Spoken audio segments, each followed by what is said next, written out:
It's Kyle Seraphin. I'm familiar with the name. Is that yes? I'm familiar with the name. I'm familiar with the name. I'm familiar with the name. Former FBI agent Kyle Seraphin, who recently received a letter from the FBI saying, be quiet about this. Kyle, welcome to the show. You're not following orders. So, Kyle, you had some issues that brought you here as a whistleblower. Joining me now to discuss is FBI whistleblower Kyle Seraphin. Kyle, thanks for spending some time with us again. Joining me now is FBI whistleblower Kyle Seraphin. Joining me now is a frequent guest of the show, former FBI special agent, whistleblower as well, Kyle Seraphin. Let's bring in Kyle Seraphin. He's the FBI whistleblower who helped expose government censorship of our First Amendment rights. Right, we're lucky to have him with us today. He's Kyle Seraphin, a real whistleblower himself. Now, we only have this memo because a recently suspended FBI agent called Kyle Seraphin brought it to the public, and we're grateful that he did. Kyle, thank you so much for joining us tonight. Why did you decide to become a whistleblower? I just made a decision that this is America's information, it's not mine, and I'm not going to let the FBI steamroll me and my family. Kyle Seraphin, he's a former FBI agent. He's the host of the Kyle Seraphin podcast, and he joins us on the phone. Hello, Kyle. Great to have you back with us, sir. And so, ladies and gentlemen, help me welcome Kyle Seraphin. Let's turn it over to two former FBI special agents turned whistleblowers who are holding the Bureau accountable, Steve Friend and Kyle Seraphin. A brave FBI whistleblower who is a friend of our show, also Dan Bongino's, Kyle Seraphin. He's the host of something that strangely is called The Kyle Seraphin Show. Follow him on Twitter. I'm Sebastian Gorka. I'll call you later. We'll talk guns. We'll talk optics. All right. Any update on your whistleblower situation? No, I expect to be attacked for the foreseeable future. Okay. At least you're realistic. Thanks so much, Kyle. All right. Kyle Seraphin, former FBI agent, also host of the Kyle Seraphin podcast. Thanks as always, Kyle. Good to talk to you today, sir. Perfect, man. God bless you, brother. Thank you for standing up for the truth, man. Thank you for coming on. Steve, Kyle, you guys are great Americans, and it's an honor to have you on the program. Have a great weekend. And follow him, Kyle Seraphin, with a PH on Twitter. God bless you, Kyle. Well, so Kyle, thank you so much for joining us. Great chatting with you. Kyle Seraphin, thank you. Kyle Seraphin, I can't thank you enough for speaking out. I knew you guys were out there, and I knew it was just a matter of time, but you got a lot of guts putting your face and your name to this. You're doing a service on behalf of the American people, and from the bottom of my cracked and broken heart sometimes, thank you very much.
Take a look behind the curtain with a real whistleblower and American patriot. Prepare to embrace the uncomfortable truth because this program has no time for comforting lies. Here is civil liberties enthusiast, Second Amendment defender, and recovering FBI agent Kyle Seraphin. Hello, my friends. Welcome to the Kyle Seraphin Show. Did you catch me getting a little bit of coffee right there? Because that is my Catholic vote mug. It is keeping me rolling. I have a brand new human being in my house. You could probably see it in the bags under my eyes, who decided to test out her vocal range until something after 1 a.m. in the morning. That's always a good time for every new parent. You know what that looks like. You know what that feels like. That being said, this is the Kyle Seraphin Show. We're going to be running it live today from Liberty Hill, Texas, and I'm very appreciative that my buddy stood in for the last couple days. We had some tape-recorded stuff on Monday and Tuesday. I hope you enjoyed the interview we did with Mickey Willis, and today is Friday, September the 1st. So we are now in almost 1 year, we're in the same month at least, that I went public with Dan Bongino. And many of you will have heard my name almost a year ago, and definitely a year ago this month for most of you that are listeners of my friend Dan. So it's kind of an interesting time for us, and it's kind of an interesting time in this country. I just saw something last night, and I don't normally cover anything that's local to where I'm at, but I do think it's really apropos of where we are in society. There's some strange undergoings. There are a lot of happenings that many of you are sensing the disquieting effect that this presidency, this Joe Biden presidency, and really with only a little gap of Trump, and I would say 2 good years of Trump and 2 weird years with the COVID situation, it is really having an effect on the way that you are living in any urban area. If you're near it and if you're in the suburbs, you know what I'm talking about. There's a feeling of unrest. There is this disquieting sense that something is very, very wrong in this country. And even stepping away from the show for a couple days, I still feel it. I still feel it because it's out on social media. It is out in the public. When you walk around, you can see there are just some strange things that are happening. We're going to go into all that stuff. We are going to have Friendly Friday, although it is going to take us a moment. Steve Friend, who was gracious enough to co-host and guest host this show for the last couple days, decided to book something with our friend Emerald Robinson. So he's talking to her right now, and then he will join us a little bit later in the show. So while we do that, let's get a little thank you in for my friends over at Catholic Vote. I'm going to bring up their website real quick. This is catholicvote.org. You guys have seen this. Sign up for the loop at the main page there. There's a couple of different things you can do on that main page. You can click on the loop and you'll see what's there. There's a piece called accountability, and there's a green button that says give. If you'd like to donate to the causes that Catholic Vote is fighting, they are an aggregator, obviously. They put money together and go after legal causes. They're suing the FBI. They are suing some state governments that are trying to enforce certain actions that are against the pro-life movement. I don't know, pro-abortion, pro-death, culture of death type stuff. So if there's interesting on there, I would say hit the give button and just scroll down and see if there's any topics that they are addressing individually that you'd like to be contributing to. It's a good place for your monthly donations if you do give to action-oriented groups. And Catholic Vote is a 501c4, so they are able to do actions. They do political action, hence the vote in their name. We have that inspirational video. I wanted to run that again because I didn't get to see the whole thing yesterday, and I know it was really good. This is just a compilation of some of the great words spoken by the great presidents, obviously not the one we have currently, but the great words that have been spoken in this country by leadership before we thought that was no longer necessary. If you want to run that clip, Brian. Or not. This great nation will endure as it has endured, will revive and will prosper. That the only thing we have to fear is fear itself. We choose to go to the moon in this decade and do the other things, not because they are easy, but because they are hard. Because that challenge is one that we're willing to accept, one we are unwilling to postpone, and one we intend to win. This is America, a brilliant diversity, spread like stars, like 1,000 points of light in a broad and peaceful sky. We must act today in order to preserve tomorrow. The economic ills we suffer will go away because we, as Americans, have the capacity now, as we've had in the past, to do whatever needs to be done to preserve this last and greatest bastion of freedom.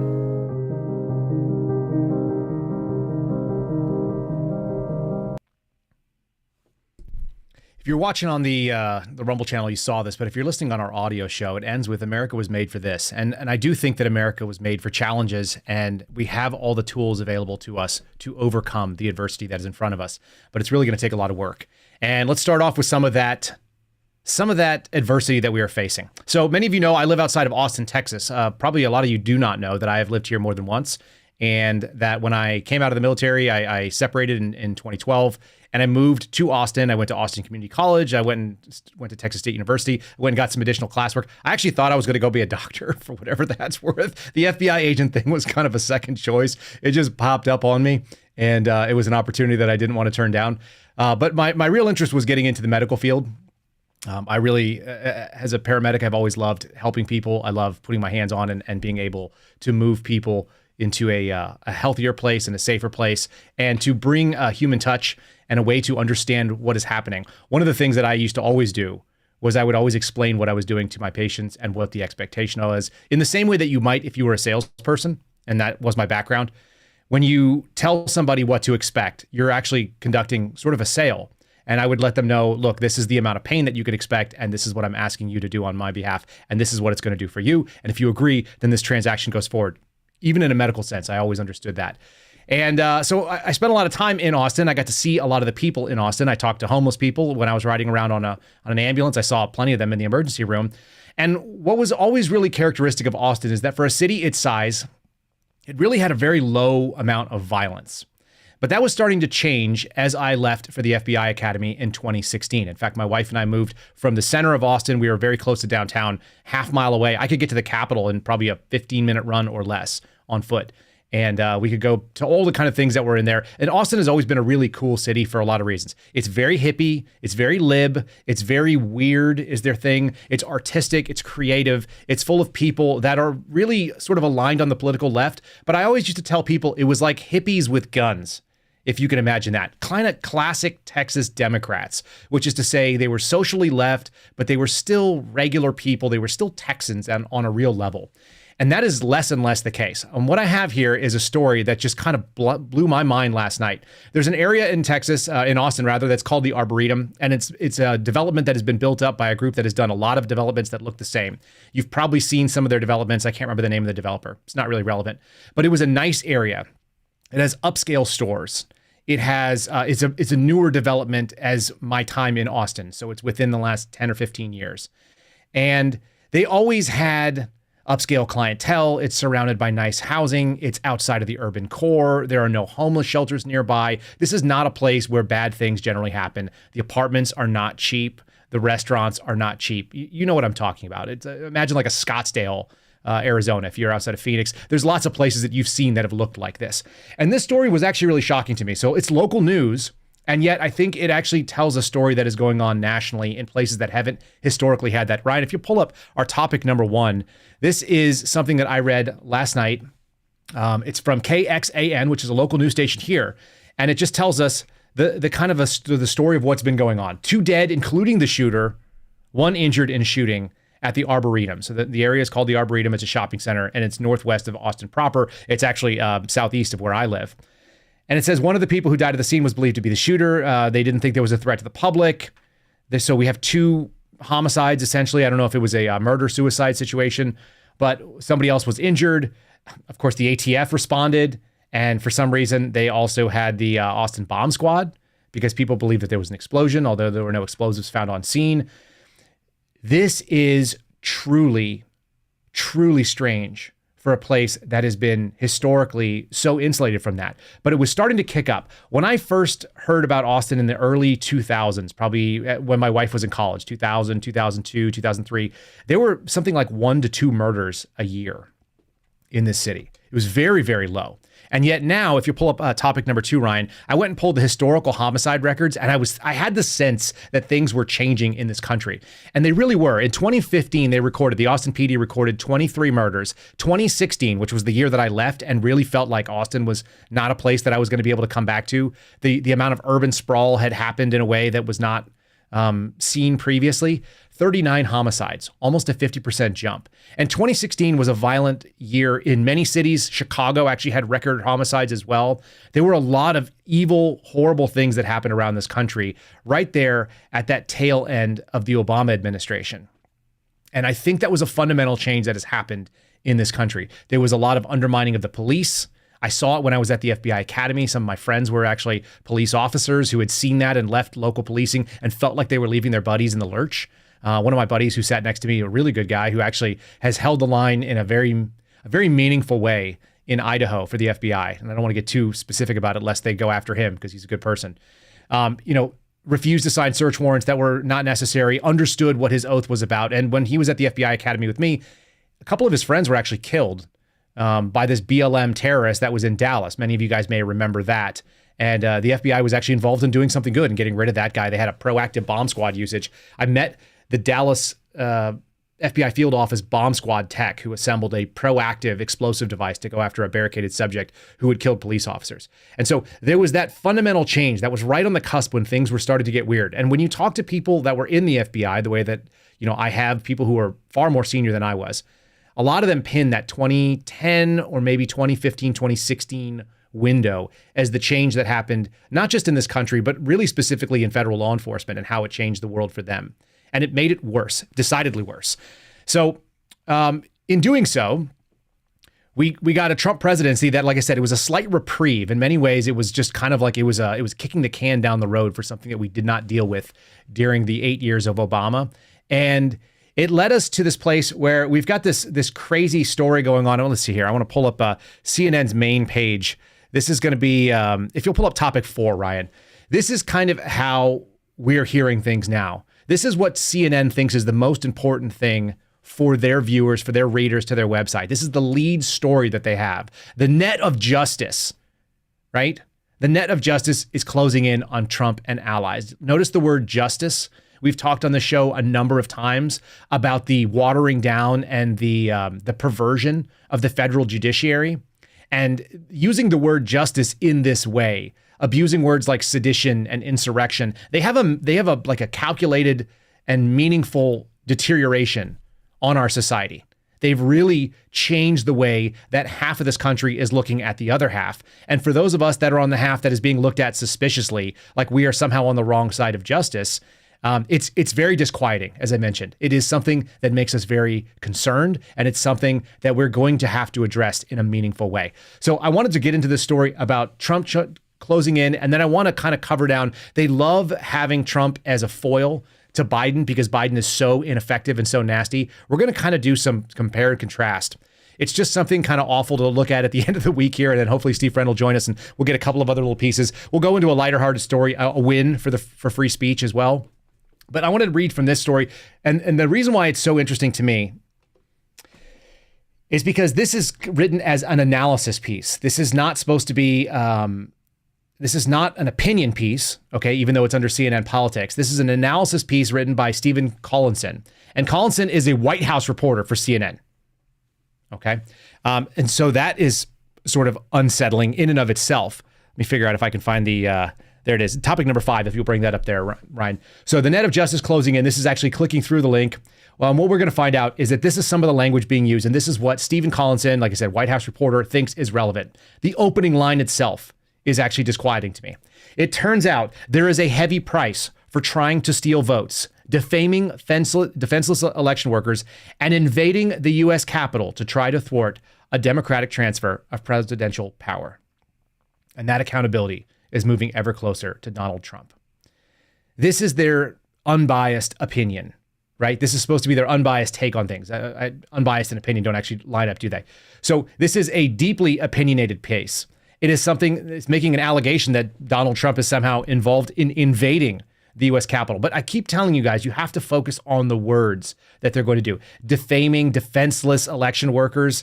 There was basically some statements that were made by Rudy Giuliani and Donald Trump about what had happened in Georgia, and now they are being sued for that in a civil way for defamation. Trying to steal votes, like they've actually created, like no one has been charged with trying to steal votes. That's not an actual charge that anybody has, but they're using these words to shape the public, and CNN is seen as sort of like center left by the people on the left, even though many of us will consider them a far left outlet. Reading a little bit further, it says on Thursday, 2 members of the far right Proud Boys group, so now we're going to keep going with this language again, charged language, received long sentences despite their pleas for mercy from a judge after they were convicted of seditious conspiracy for their actions during January 6th, the mob attack on Congress. The January 6th mob attack on Congress. It's a mob attack. It's an invasion. It's an insurrection. All these words are so charged, and they've been charged from the beginning. As I see Jen stating in the chat, CNN is trash. They're not journalism. Of course, they're not journalism, but they are a source of information for the people on the political left. They are, in fact, gathering this stuff in, and they're taking this as important gospel in the same way that many people listen to Ingram and Hannity and others on the political right and think that those people are giving something of value to them that is maybe unvarnished. It's worth noting. This is the thing that blew my mind. This is Judge Timothy Kelly, who's been the trial judge for many of these cases. He said, during his sentencing, he said, the nature of the constitutional moment we were in that day is something that is so sensitive, it deserves a significant sentence. That is so troubling to me that a judge feels like he needs to weigh in on the constitutional nature of the day. He's not considering what the actual charges were and what was actually convicted. He's actually talking about the wider circumstance of trying to punish people for the perception that others have. This is a truly upsetting thing. Now, part of the judicial process is supposed to be deterrence.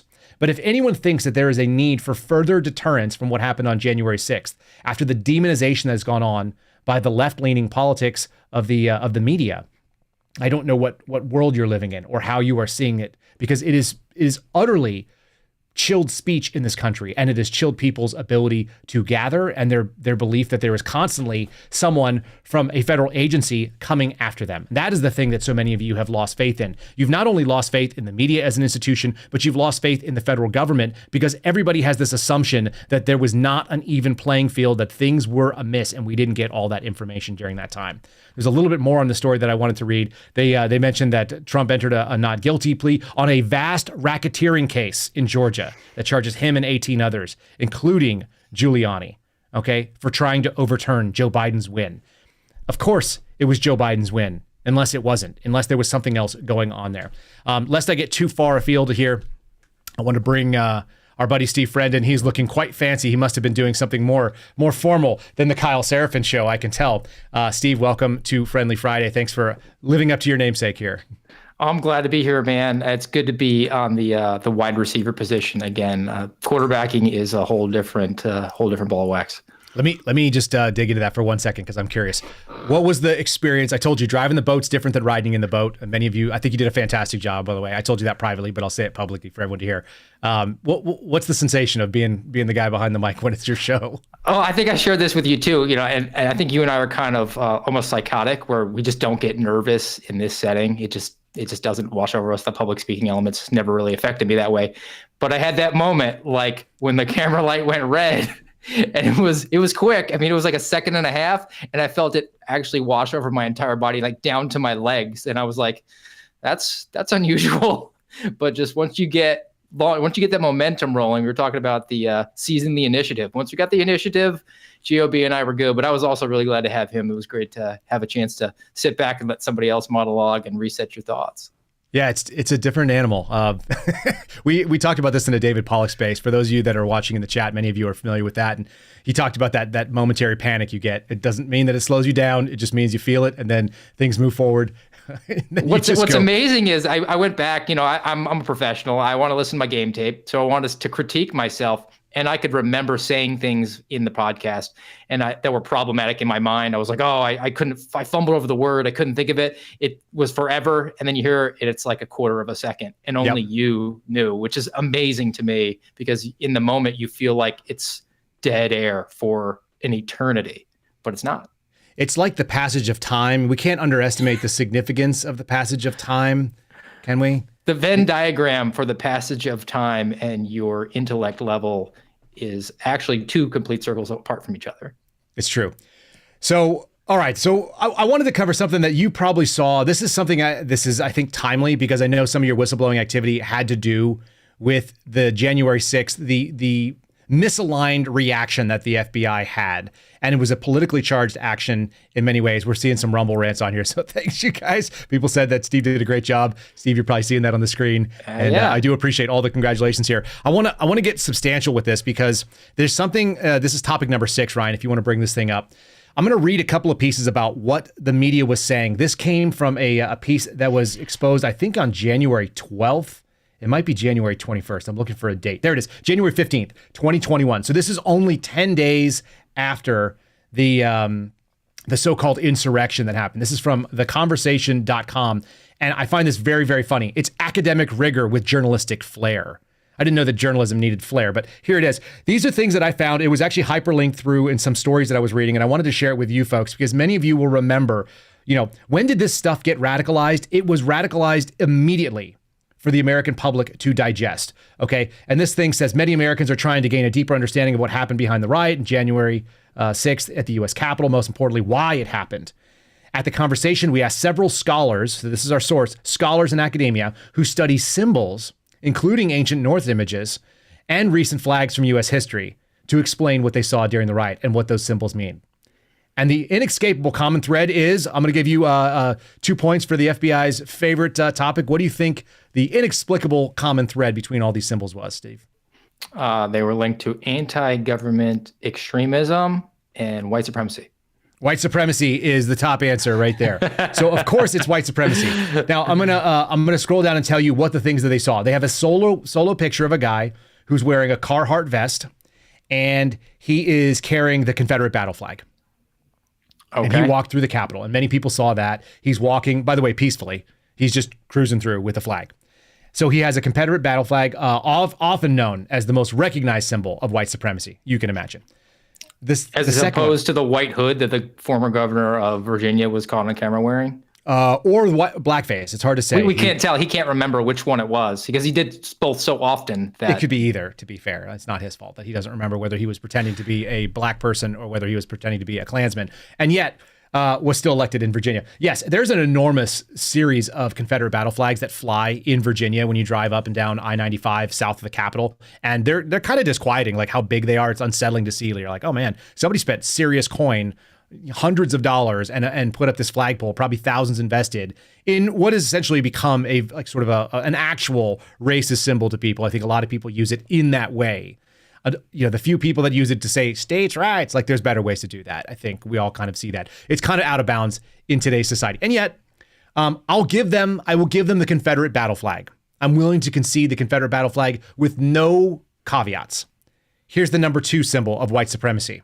The yellow Gadsden flag, which we're going to get into a little bit later on with this young little kid. buddy in Colorado. Yeah, Jaden, young suspendable Jaden, who was wearing a Gadsden flag on his backpack. And he had a tri-corner hat, so I mean, he's basically Osama bin Laden. Correct. I mean, he's definitely a bro for us. But another flag with a racist history is the "Don't Tread on Me" flag, which was designed by, and here's why it's racist. Are you ready? It was designed by a guy who owned slaves, as many people who had money and power and wealth at that time may have had. I mean, that's the justification they get for getting rid of a George Washington statue or monument. Well, correct. He owned slaves. So the father of the country. So the country, ergo, must go. Well, the country is deeply racist and institutionally racist because the people have names like Washington, D.C. I'm surprised they haven't come for Washington, D.C.'s name yet. How about this? He was not just a slave owner, but he also traded slaves. So he didn't just have baseball cards. He also traded them. I mean, I don't want to discount the fact that slavery was evil, and it clearly was. But the idea that you would have and trade them and that you would break it out separately when those actions, I'm sure, were the same thing. It's sort of mind-numbing. But this was from a graphic design scholar at Iowa State University. That's the one who let us know that in fact was a deeply racist "Don't tread on me," the sort of symbol for individual rights that says, hey, big government, don't step on me, in the same way they were telling the British Crown, your tyrannical government is stepping on me, I don't much care for it. It's just incredible that was the thing. I'm going to keep moving for another sign because this one was the most. Many of you guys saw it. Do you remember the gallows that was at January 6th? You remember seeing that? Oh, yeah. And did it look like a functional gallows to you? I don't know if you have any experience with tying nooses, but I mean, no. I mean, I haven't done too many. You're not like working a pit crew. You're not working a pit crew for like a NASCAR. or anything? No, I did not go into Bubba Wallace's garage, and definitely did not use a garage pole as a noose. So there was this noose hanging there. It doesn't look functional. Maybe it was, but it's like sort of like haphazardly like tied off the top of like this 4x4 construction. It's theatrical. It mentioned like even written on it, it says this is art, right? Yeah. And so there's the noose. Effigy. That's what effigy is. There was a long history of people hanging people in effigy, which is to say taking a dummy that dressed up. And by the way, I saw this in DC of Donald Trump all the time. During my 5 years living in DC, or working outside of DC rather, when we were in DC on the north side of the White House in the Lafayette Square region, protesting was every day. They had an enormous inflatable Donald Trump baby doll. The thing was probably 10 or 12 feet tall. I have no idea if they needed a permit or whatever else, but they would blow up this inflatable baby doll. It was Donald Trump with like a pacifier crying in a diaper. Very weird. Just full obsession, the amount of money that went into that. And then people hanging Donald Trump in effigy. They would literally have dummy dolls that they would have, and they would be on nooses, and they'd be carrying them around or hanging them from their strollers or like other really, really unhinged things. You'll be interested to know that the noose is actually a symbol of white supremacy. It's not just a way to dispatch people who are criminals or that have been hung historically. It's actually a tie-in to anti-Jewish lynchings. Per a scholar at this university from Brandeis University. He's a scholar in American anti-Semitism. The noose is exclusively anti-Semitic. Wow. So now we're expanding it out of the anti-Black racism. It's now anti-Semitic. Well, my question is then, as being a member of the tribe, what's my reparations here? I mean, I'm just discounting things like, go back enough. Like somebody in my family helped build a pyramid somewhere. So he found it. Does Look at that that. mean that the pyramid, the food pyramid, means that I am suffering? Look, did you see what Ryan just brought up? Bring that up again, Ryan. That was all over the White House forever. This was on the North Lawn. You could see in the background there that that flag is where the White House is. Wow. Yeah, I mean, you would think that because that's just so large, and the way that it would require upkeep, that there would be some sort of permit that was allowed to do. Which, I mean, look, if it's an area you can protest, you can go ahead and do it, as long as you're not on a roadway to let the ranger from Nevada just mow you down. Just consider how much time and effort went into putting that thing up. Which, I mean, you don't have a full-time job. That's that why is your you're able to full-time do job. that. Yeah, Yes. and you'll notice it's almost all women and one guy who's probably a university student has. Well, and they getting probably paid to do that. Yeah, they're getting paid, and they Sure. probably have. It's probably government money funding it. That's the other funny thing about it, right? It came out of some kind of a grant which came into some nonprofit. The nonprofit turned around and used it for advocacy against the sitting government. All ridiculous, because they didn't like his tweets, they didn't like what he was saying, they didn't like his hair, they didn't like the fact that he was married to a supermodel and that he maybe hooked up with a porn star or probably did.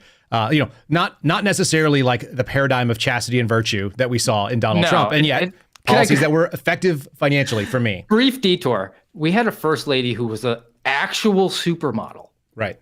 And she couldn't get a picture on a single magazine, but we had to hear about Michelle Obama's arms for 8 years. She's stunning and brave. That's why. Stunning and brave. We're gonna move through because there's 5 total symbols. The best one was co-opted Norse mythology. And Tom Burkett, who's a lecturer in Old English, which I guess is also Norse. He's a lecturer in Old English at they had to stretch here. University College Cork in Ireland, explained that the symbols that Chansley wore on his body are actually Norse mythology, and therefore they trace them back to Nazis. So the tattoos, not markings that he put on for the specific, the shaman, because that's his, religious belief. Correct. That indicates that they're dog whistles to members of an increasingly global white supremacist movement who know exactly what they mean. He tattooed his body to let people know exactly what they mean. Now, many of you may have seen our interview with Jacob Chansley, and if you didn't see it, please go back and watch it. I think you'll find a very interesting, forgiving, and sort of a gentle soul, and a very articulate man who is not what he was portrayed to be. He's not a cartoon meme. And whether you agree with his beliefs or not are sort of irrelevant. That's the brilliance of America. He has a perspective, and to say that they are Nazi, I think would be a very, very far reach. Of course, they're just doing it from a single picture. So I guess that's what prejudice actually looks like, is that you decided from a picture what somebody is about. Well, they probably saw the horned hats and thought, that's definitely a Vikings fan, so let's do something with the Vikings. As opposed to that could be like a legitimate, long-standing religious belief, whether or not you subscribe to it or not. Plus, they're buffalo horns, which I think are American buffalo. Anyway, it's no big deal. So that's North mythology that was co-opted. And then the last one was, this is my favorite too, another prominent flag at the Capitol riot, which doesn't strictly present as white supremacy, but we're going to loop it in anyway because we're academic rigor with journalistic flair, was the flag of Betsy Ross? The former independent country of South Vietnam. You didn't have that on your bingo card, did you? No, I did not. The old trying to resist the communist invasion from the north, the Ho Chi Minh invasion, that actually is also white supremacy because... I'm going to need you to square that circle, dog. Nope, I got nothing. I got nothing there. It just said this was just important conversations that we had with people. And the South Vietnamese view their fallen homeland as an extension of the American push for freedom and democracy worldwide. And so, therefore, it symbolizes militant nationalism, and that's white supremacy. When you are pushing this kind of craziness, that's how you end up in the place that we're in right now. I talk about words meaning something. These symbols come up and they are really, they're very pervasive. They are hammering home that narrative. They started doing this 10 days after January 6th. And that's how we ended up in a scenario where we've got a sitting president who has been alleged to have done a whole bunch of things, but we had an actual president impeached 2 times for a bad phone call that they don't like. I think you have to see the narrative, the actual strength of a narrative with comes to the vocabulary that was introduced. From the Trump presidency, did you ever hear of the word dossier used in common parlance before Donald I mean, Trump I was did, but president. I like spy novels and stuff. So yes, I have, but it wasn't used by the media nearly as often. And now bring it up to the January 6th stuff. How many times, other than learning about how awful John Adams was as a president, because it was the Alien and Sedition Act. Sedition? When have you ever heard sedition or insurrection? Yeah, never. No, neither have they either. Within a day, everybody, insurrection, sedition, was getting pumped out there. This was, I mean, it's impressive. This was a long-term plan to introduce that terminology to make that actual criminal charge. It's a long run. Yeah, you're correct. It's a seriously long run up to it. And we're going to do, I've got Ryan showing me a couple things from our super chats here. So Rumble Rants from Jester, who just said, I'm sure other states do the same, but here in Tennessee, you can choose the Gadsden flag as a vanity license plate. Of course, Virginia is one of the ones that does that as well. I love how many people here have them, and I immediately know where they stand. That's true. You do know that they care about a little bit of personal liberty. That's helpful. And our buddy Eric Jason always letting people know that they need to smash that like button, give that thumbs up. We do really appreciate it. If you do that, if you're sitting in the live chat. Let me bring some craziness to this, because like you say, it was a long run up to get where we're at right now. There's an article. It's the Politico article, Ryan. Let me eyeball it real quick and tell you what it is. It's Breitbart. If you'll pull up number 3. The unnamed Republicans, so once again, we're crediting unnamed Republicans, say there's no evidence. They fear that there's no evidence of Joe Biden's wrongdoing. Okay. And what they said is that they just don't have the smoking gun for this particular president to do an impeachment. And that's why they can't even open up the inquiry to do it. And then when you scroll down through all the ads and all the other kind of Breitbart-y stuff, you get to this list. I'm going to read this list to you, and you can put you can put Steve on the screen so I could read it and he could just react with facial expressions for a second. It says powerful allegations continue to mount against the president. Allegations include, but are not limited to, photos, texts, an audio recording, the IRS and former business partner, and whistleblower testimonies of 1, the Biden family's suspicious activity reports of wire transfers. This is coming through FinCEN. These are government reported transactions. Number 2, text messages. 3, email. 4, WhatsApp messages. 5, photos of Joe with Hunter's business partners, which he said he's never been part of. 6, Joe's voicemail to Hunter. 7, 5 individuals referencing Joe Biden as quote unquote the big guy, showing common terminology. 8, 2 whistleblower testimonies. 9, an FD 1023 form from the FBI alleging a recorded phone call and text between Biden and Burisma executives. We're going to keep going. Number 10, FBI informants alleging bribes. 11, videos of Joe Biden bragging about getting a Ukrainian prosecutor fired. 12, Hunter's statement about giving half of his income to his dad. 13, former White House aide saying the FBI ignored Joe Biden's role in the Ukrainian business dealings. 14, millions of dollars flowing into the Biden family business accounts with no explanation. 15, Hunter Biden paying for Joe Biden's expenses. And 16, him having official alias email addresses on government servers. 5,400 of them, last count, I believe. But there's not really evidence that Joe's done anything wrong. You could maybe open a probe, but certainly not an assessment or, a preliminary investigation. Now, I have really a very rudimentary understanding of what the impeachment inquiry is. From what I understand, they're not really even presenting it properly in the media. When you open an impeachment inquiry, it just enhances the power of the Congress to get the information in a more expedited fashion. Correct. So for them to say that because it has the word impeachment, and people think, oh, they're going to impeach him. It's to my response is, why don't you just put the president under impeachment inquiry on day one every single time they're a president? You're supposed to have oversight. They're supposed to be equal branch of the government. They should be always transparent, and you should be able to snap your fingers and get anything on that person. I don't know why we're going to play with this game.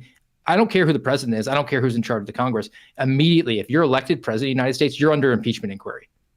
It seems perfectly reasonable that these tools would be available. And like you say, it's opening an investigation. It's not saying that they are going to move forward with impeachment. That actually takes a vote. You have to have the votes to do it. For whatever it's worth, Marjorie Taylor Greene, who I am I would say lukewarm on at best, she said, I don't know how anybody will take us seriously if we cannot vote on an impeachment inquiry. She's correct about that.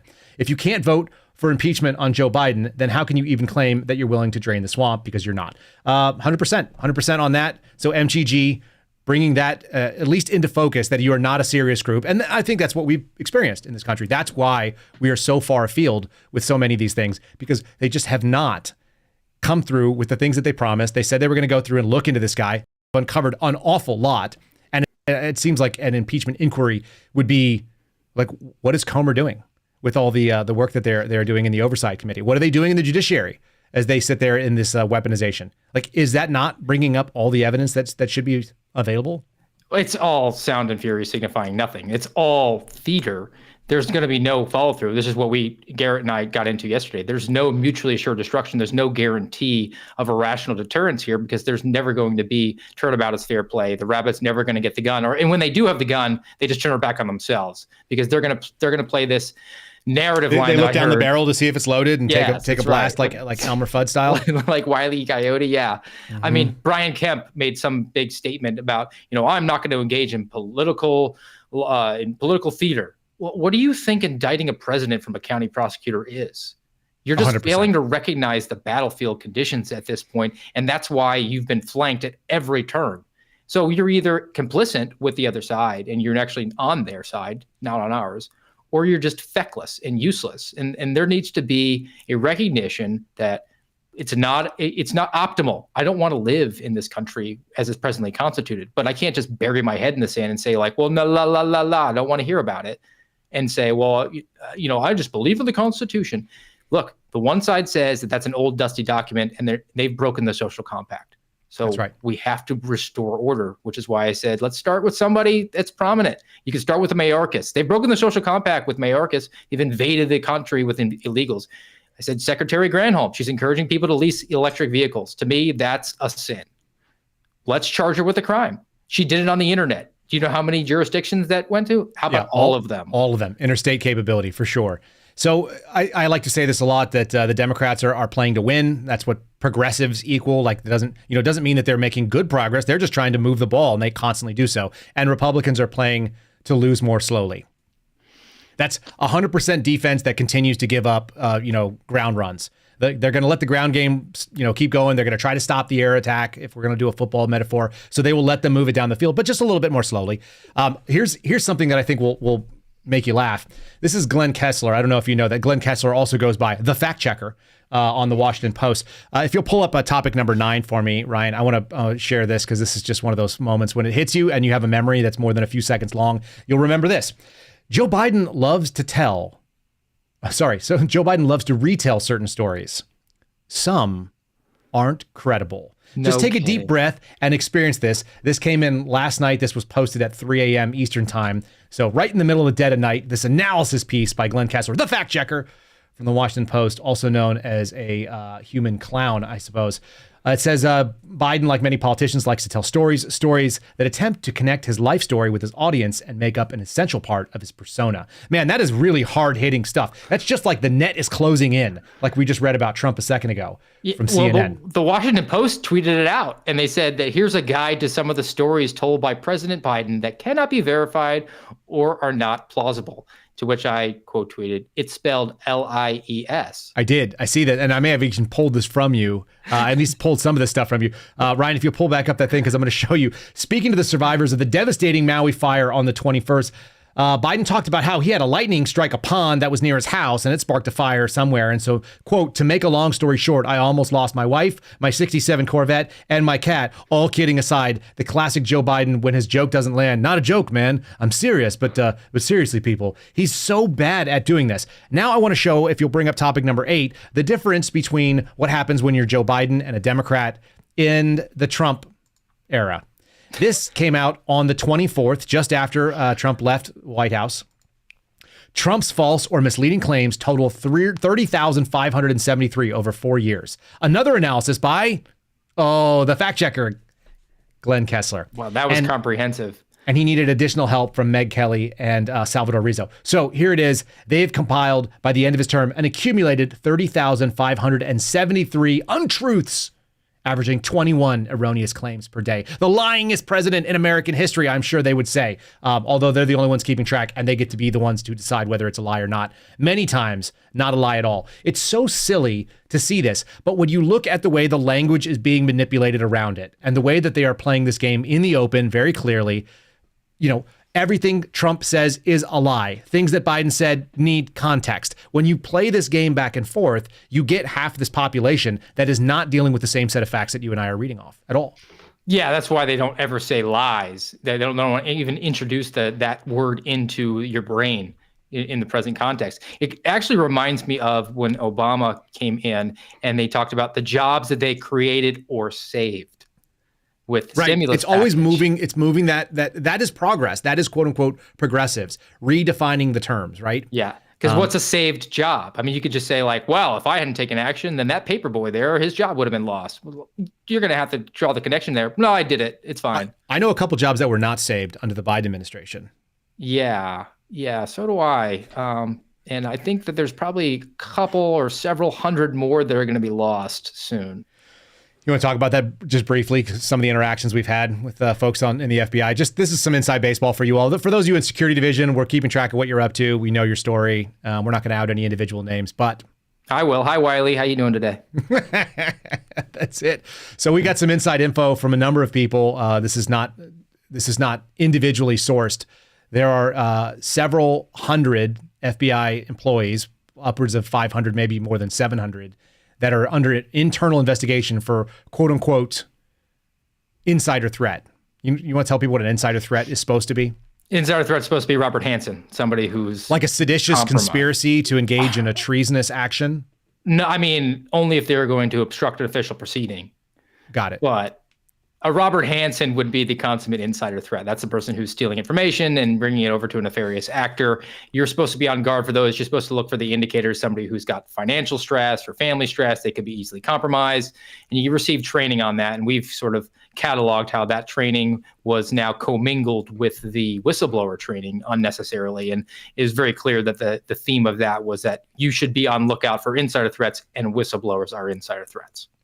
And interestingly enough, I don't know if they called you an insider threat at any point in time, but there are specific references in my file for my EEO complaint where my ASAC, that's the 2 levels above me supervisor, referred my name to the Office of the Insider Threat. And of course, they took the logical action at that time. This goes back to, I think it goes back to March or April of 2022. Yeah, so about a year and change ago. They took the logical threat seriously, that I might be an insider threat. And so they transferred me to the National Security Squad where I could do no damage. No, I from what I know, I don't know about insider threat. I know they tried to make me a political activist. And my one buddy who actually left after this because his sheriff pulled him back, said that they came to him because they flew out to interview every one of them. I had to fly to DC, of course, to have my conversation, but they flew out to Daytona to interview everybody in my office. And they tried to say, they did the same for mine. Yeah. Is Steve politically active? And he's couldn't help it. He was like, yeah, man, he's very outspoken. And then he's like, so he doesn't like the Democrats? He's like, no, definitely not. But Steve also doesn't like the Republicans either. And then I think Steve basically hates all politicians. Yeah, that's pretty pretty you just political. see them like, oh, my case fell apart. They're just not smart. But that being said, we do have people that are trying to keep their heads down in there, which is why some of the frustration that we have is that the so-called following orders excuse, I'm just engaging in policy. This is the same sort of things that we heard from the people that were investigating you. I'm certain of it. I know it was things I heard from people that were investigating me. Folks, if you want to go and listen to that phone call very early on, in fact, one of the first couple of videos I posted was an hour-long conversation with the woman who was investigating me from the headquarters unit. And she essentially, other than getting emotionally beat up by me naming all the sins of the FBI and heaping them on her, telling her that, she's complicit, is I'm just following orders. It's the most common thing. It's known as the superior orders defense. We know Garrett loves talking about it. But I'm following orders is something that's going to bring up our friend Jade in a second. Go ahead and reflect on that if you like. She gave you the only instruction that I think you're a smart guy. Just slow down. She said, stop moving. Stop moving. I was like, having gotten to know you better, because at the time we had just been introduced, I'm like, you can't possibly give Kyle Seraphin a less useful or less productive line of advice than that. No, I'm like a human kinetic strike. So the odds of you getting me to stop moving is basically none. I would just sit there. You can imagine me doing CI too. So I did CI. For those of you who don't understand, counterintelligence work is mostly sitting at your desk, reading and typing things and not going anywhere. And it's essentially like a torture plan for someone like me who has to get up and move around and is looking for things to do. And I got yelled at for going to the gym. I got told I was spending too much time at the gym for the 1 or 2 times I'd go to the gym per week. So I did it on my own time. Well, yeah. Now that Jen Moore gave you the 3 hours a week for mental wellness, you probably would have been better off just to like zen out and have a garden or something like that. Yeah, I could have. You're the X-Men character desk. Juggernaut. That's what I think of you. What am I? You're the X-Men character Juggernaut. You can just run through walls. Just as long as I have some momentum. As long as you have any momentum, it can't be stopped. That's so funny.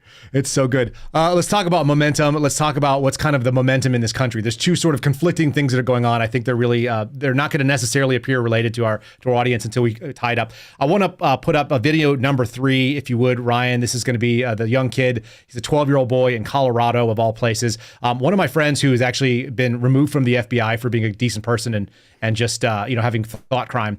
He mentioned that his daughter graduated from the same exact school that Jaden was at. And he said, if this school is captured by woke ideology, and we'll hear a little bit, I don't think that it is completely captured, but if this school is captured, then it's all over in this country. And that's an interesting thing from one of our buddies out in Virginia. So let's run this clip, video number 3, if we would, and then we'll get a quick reaction. The update obviously is good. Thank you. Do they know what the Gadsden flag is? That it's a historical flag?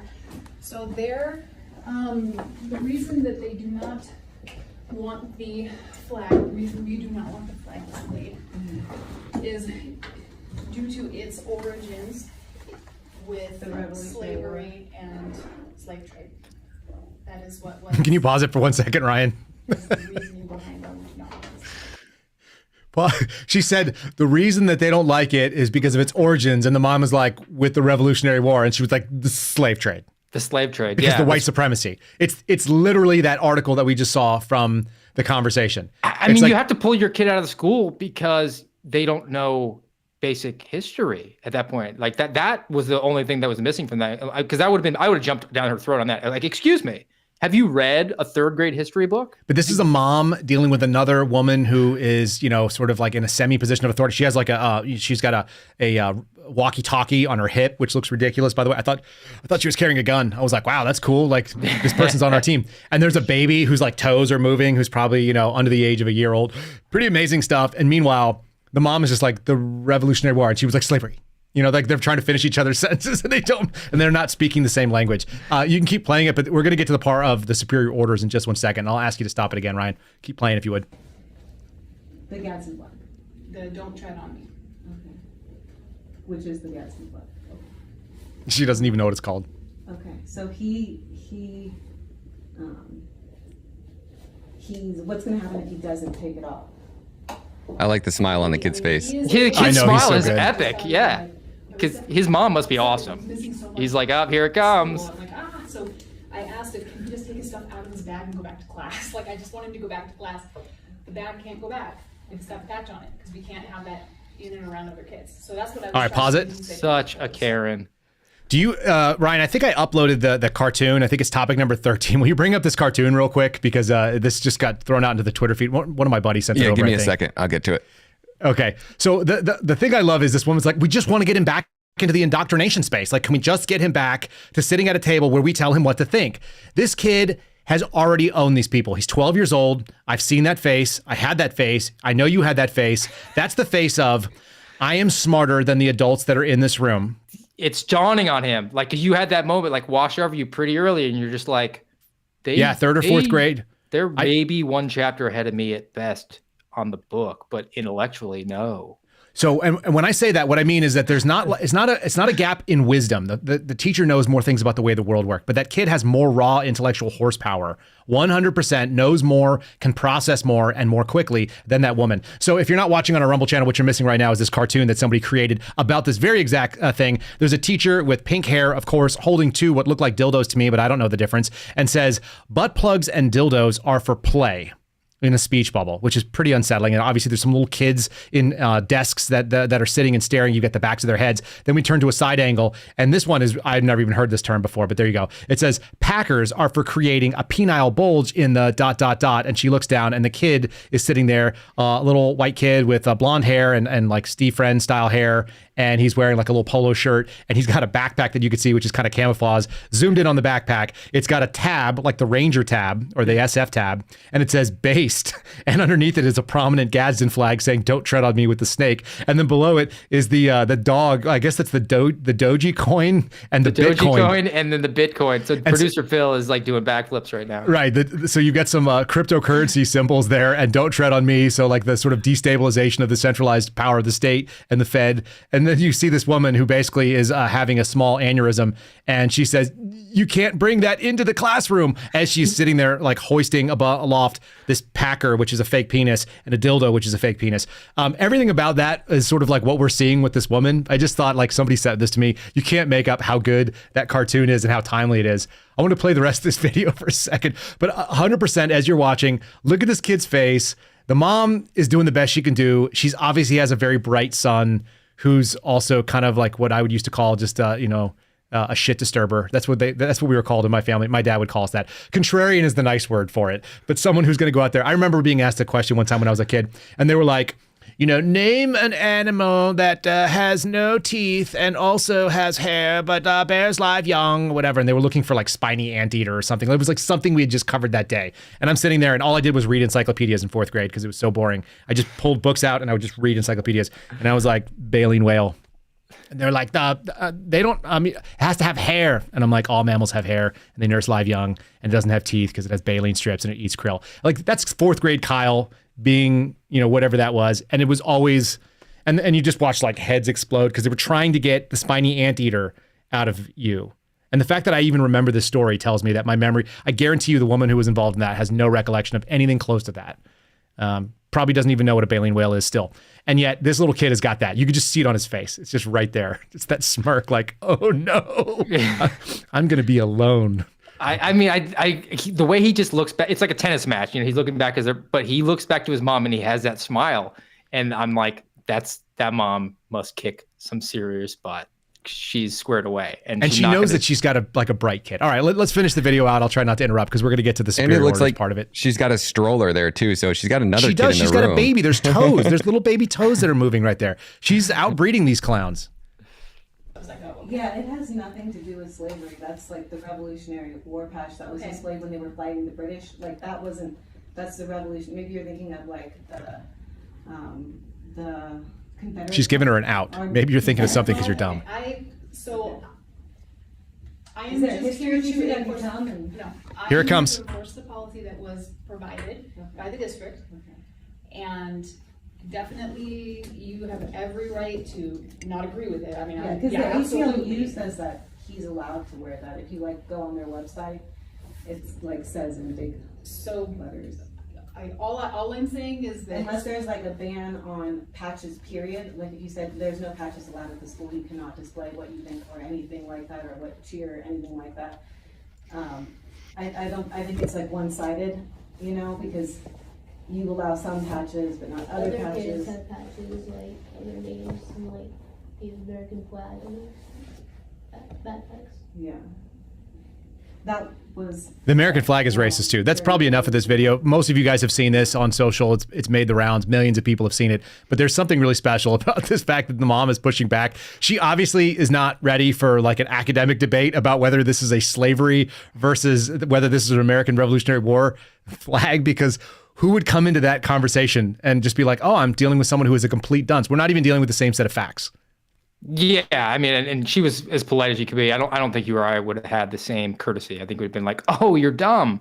Let me teach you this for a second." Because she tried so hard to give her that out. She was like, "Look, you might be mistaking it for, I don't know, a stars and bars or swastika, but like very clearly this is a Revolutionary War flag." You might be reading the conversation. You might be reading the conversation, which has academic rigor and some journalistic flair. But what's really happening here is you have no idea what's happening. It kind of makes me wish that my kids were in schools, only because these moments would be really fun for me, but I would never subject my kids to it, obviously. Hey, man, I had it before we moved our kids, and mine was on math. And I just was like, hey, I have a college degree in accounting, and I can't add to 16 using your math. So explain. And they're like, well, it's just, it's just the new way of doing things. And I'm like, the new way of doing things, like, I can't add to 16. So we're not going to be doing that. So just so you know, my son's going to be doing the real math And if you push anything back on that, I'll just tell you, well, real math works. And he came in and did real math. There's nothing. Yeah, we tested to a ninth grade level at the age of 8. Exactly. It's really troubling. I always laugh because when we talk about homeschooling, I'm like, are we going to be sufficient? I took enough classes in material sciences. I was an engineering student for 2 years. I've got 5 semesters of calculus under my belt. I don't remember a lot of it, but I could still look down and figure out what a differential equation is. I know what it is. I recognize it, and it's just funny to see that how many of these teachers that are teaching, high school math, I had a PhD level. He had a PhD in mathematics teaching me at 5th grade, and he was working on set theory. And that was the last time I saw it in 5th grade. And I went to kind of a special school, but for people who are weird like me. And in 5th grade, I saw set theory, and I saw it again when I was a sophomore in college. That was the next time I saw it, not anywhere in high school. I had a whole class in high school where we literally did geometric proofs, and we took the basis of like 3 things, like what a point was, what a line was, and what a plane was, and we proved all of Euclidean geometry from proofs. We had no book. The book was whatever you proved, you could use those theorems. Mm-hmm. And most people don't get a chance to think like that. And if your kid is advanced, and you can do that in your own home, let them learn how to do things the way that the ancients did, which is that they looked around the world, they observed things, and then they created. You can show them what the system looked like, but let them use that system, because all that stuff is actually things you can derive the answers from real mathematics, not from whatever this weird thing is that they're trying to teach. I keep hearing about Common Core. We're the most highly educated people in the history of the world, and yet we're the most ignorant. That's it. There's no actual knowledge being maintained. It's methods, and it's all kinds of, and of course now they're teaching, what to do with a butt plug, which is bizarre. I feel like that should be self-evident. Kids are like, yeah, I don't want that. Things go out of that hole. I'm not trying to put anything in there. I'm good to go. Thanks so much. Take that purple thing, take it back home to whatever your he, she, it that you have in a chain somewhere, like the GIMP from Pulp Fiction. It's so strange and sad. I'm going to do a couple of things pushing this narrative. This is the upside. This is the swing that's coming back. We are actually making a push. If you'll pull up topic number 12, this is my former university, the University of Oklahoma. And interestingly enough, what we're seeing is that the people with money who have sense and rationality have decided that this is too much. This is not even a new article. This is coming from May, but they're saying they're very disturbed. These are donors that are fleeing from the University of Oklahoma, which is a really conservative place. The state is, and it's a very practical group of people. There's a lot of people that never even went to college that love the University of Oklahoma. They're big fans of the football team. They won the national championship my first year there, and it was amazing to watch how the whole town of Norman, Oklahoma would swell. It would double in size from all the people out there, many of whom had never attended, but they were so proud their kids had gone there. It was like a life journey to try to send somebody there. It's really an institution in the state of Oklahoma. A very small state, not a very rich state, but a nice group of people, and like some of the nicest people you ever find. And they are like, we're not giving our money to this woke radical nonsense. They're pulling money because of the radical DEI agenda. And that to me is going to be some of the backswing. And of course, those people are probably referred to as racists, and it's probably because of the Gadsden flags that they have flying in their gyms or sitting up there on the back of their license plates. It's kind of an incredible fractioning, but we're still seeing it. There is at least a backswing to this. Hopefully. I mean, I get so frustrated whenever I see these stories, especially the one that we're in Colorado, and compare it to something like that.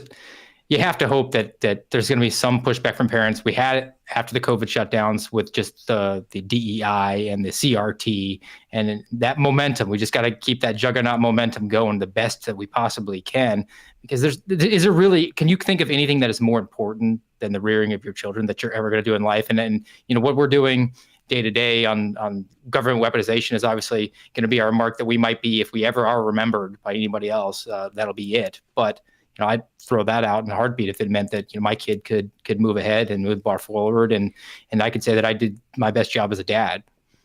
It's the reason why I came out. People were like, what are you doing? It's like, it's not about you. It's not about the FBI. It's about the fact that I want my kids to live in a place that is free.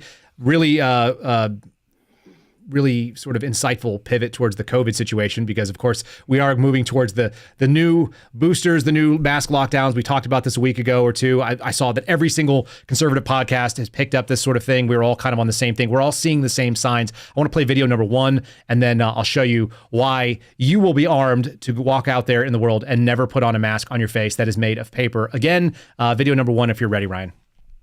Kareem, how concerned is the White House about a new COVID wave in the fall, and how are you thinking about masking, boosters, and just broadly about the state of the pandemic right now? So a couple of things. And I spoke to this on Monday. Happy to talk about this now. So nationally, while CDC is reporting an increase in infections, as you all know, and hospitals admissions overall levels remain low, which is important.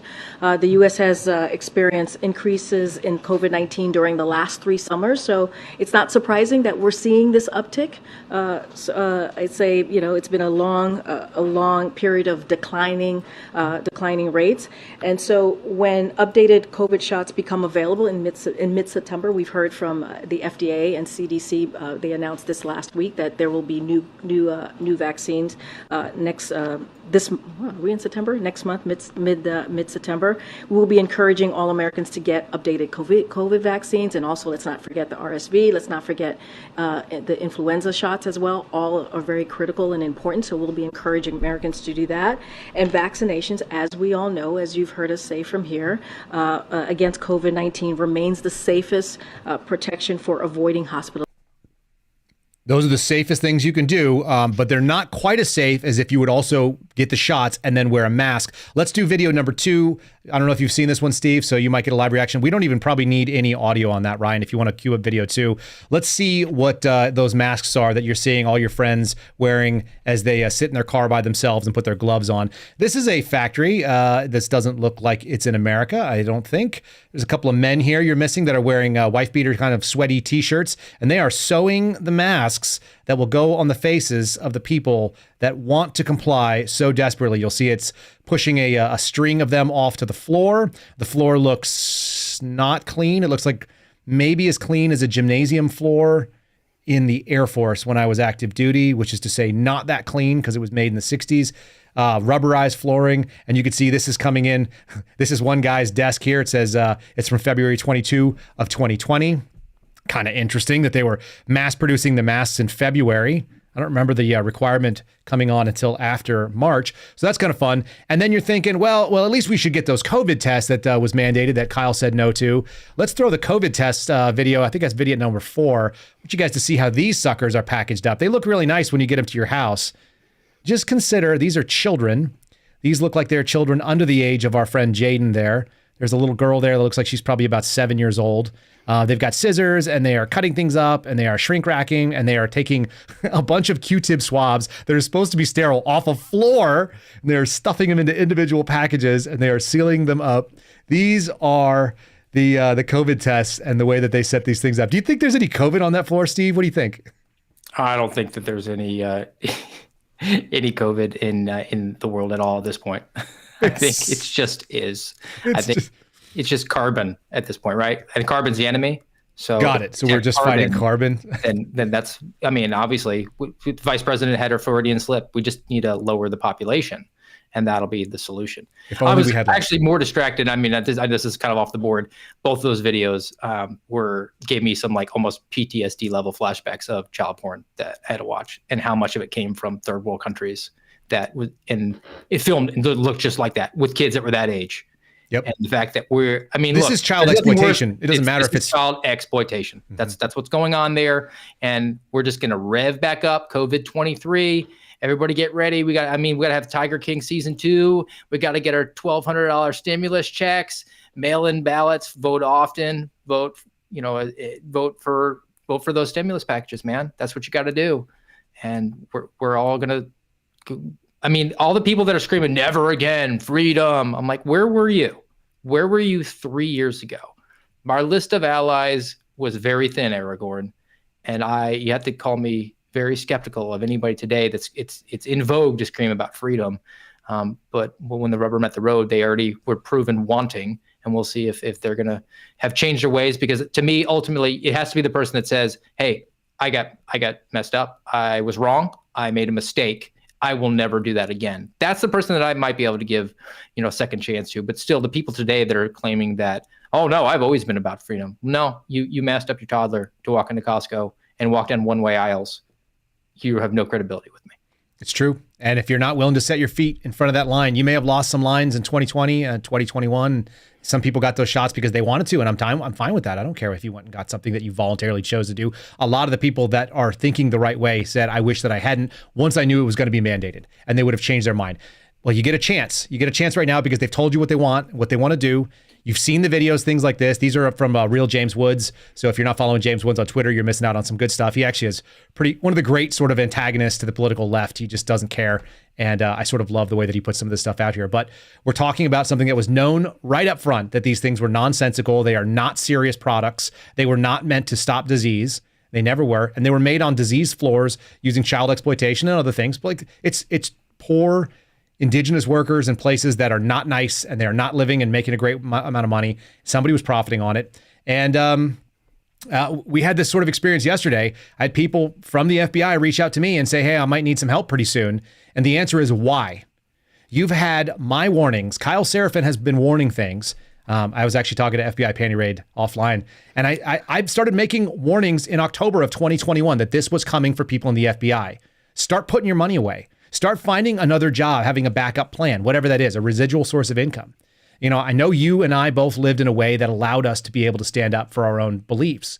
That is not common in the government, and that is why so many of them go along with it. But the warning has been given, and it's been sounded loudly, and it's been sounded for the entire population. If you haven't seen what's coming, it's coming for you, and we know it. And rather than come after the little lifeboat that people like you and I have put together, which is what was going on, it's like, you're in the battleship, man. Fix the battleship. Take back the boat. It's time to do Under Siege with Steven Seagal. It's time to go and be the cook who owns the scenario and turn the boat around. And instead, what they're doing is they're trying to see, is there any more room on your raft? Can I jump off and flee the ship? No. Our boat is full. Like, we're doing the best we can, keeping the guys we can afloat. And shamefully, a lot of Americans are going to find that themselves, they're going to be tested again, and many of them will be found wanting because they are willing to just enforce the policies. They're enforcing the policies just like that teacher. It's an addiction to comfort. That's it. And we have to accept the fact that you are going to have to be uncomfortable. Being American in general is not a leisure pursuit. You have leisure pursuits because you're an American, because you're willing to get uncomfortable and do the hard things when they need to be done. We are sitting on the shoulders of giants and taking credit for it. Every time that July 4th comes around, you shoot your fireworks, you eat your hot dog, you drink your beer, and you think, yeah, America, we're free. What have you done other than just coast on the coattails of the people that actually sacrificed? So, I mean, I was like you. Back in October, with Executive Order 14043, typed it out every single day on that email that I said I took my test, but I had maximum compliance to it just to give them the middle finger. I know you went with the radical non-compliance, but we both came to the same conclusion at that point. And I had the conversation with my wife, and I said, there is going to come a time in the not too distant future when I'm not going to work for the FBI. Are we prepared for that? Because it's not optimal, but I wasn't going to stick my head in the sand. I was going to accept the battlefield conditions as they currently were and accept that reality and flow with the punches and do what I had to do. And at that point, it made me more judgment proof and made me come out when the FBI said, don't you want to just follow orders? We got this really nice paycheck and this really nice pension.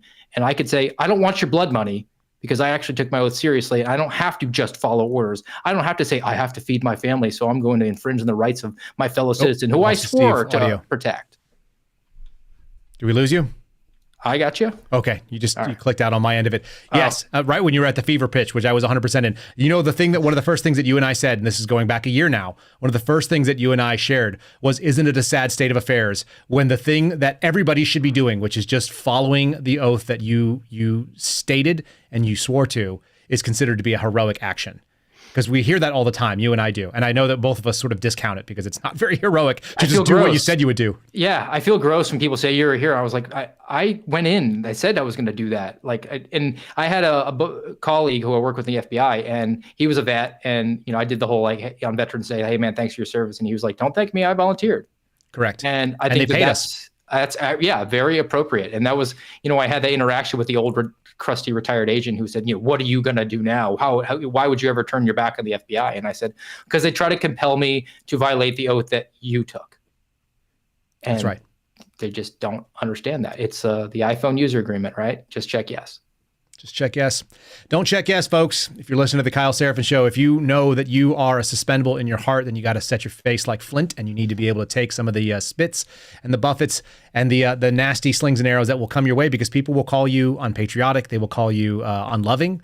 They will call you unchristian, and all those things are false. Your job is to take care of your family and your kids, and we all know that somewhere at a deep level. And those people will rue the day that they allowed this tyranny. They are going to be very thankful that you held the line. So please do. We're grateful for it. All the suspendables. I'm grateful for Steve Friend for joining me. Also for you guest hosting. Thanks so much for taking in for the little time. I think, folks, we're going to take Labor Day off. I'm going to give my wife another couple days to heal. So we will see you again on Tuesday. But before we do that, I want to say a couple thank yous, and I'm going to give you a double dose of thank yous, because Eve TX told me, I gave Kyle's 5-star review on Spotify, but there is no place to leave a review there, and I don't do Apple, so here it is. I have the notifications off for virtually every other app on my phone except Glenn Greenwald and Kyle Seraphin on Rumble.